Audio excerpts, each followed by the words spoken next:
As kids, we're taught to share what we have. Sharing is caring. But as we grow older and the world reveals itself to be more jaded than we thought, we start to realize the importance of owning something.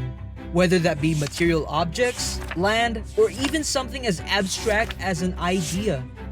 Copyright laws exist to prevent the exploitation of another person's work, even for your own benefit.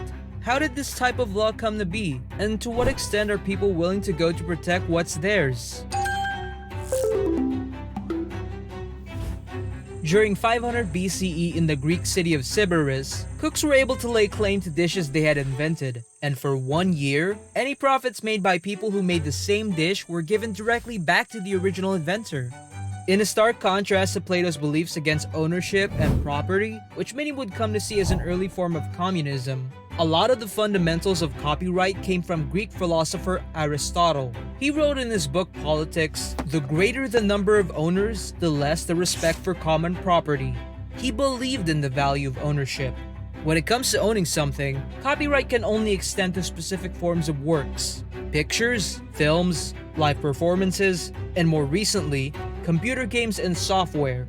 One of the first creators to be granted copyright was Antonio de Nebrija for the book Lexicon hoc est Dictionarium ex sermon Latino in Hispaniensem, a bilingual Latin-Spanish dictionary which was published in 1492 in the city of Salamanca.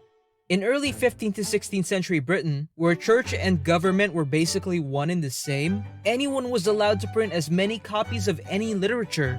The church had hoped for more Bibles to circulate, and they did. But books with countering views circulated just as fast.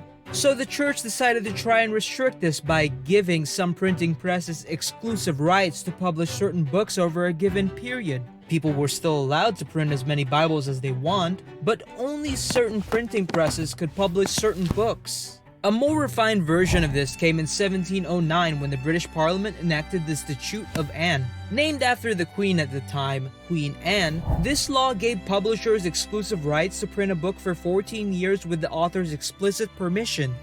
Books that were already in circulation had a 21-year protection. Nowadays, copyrights are much longer than that.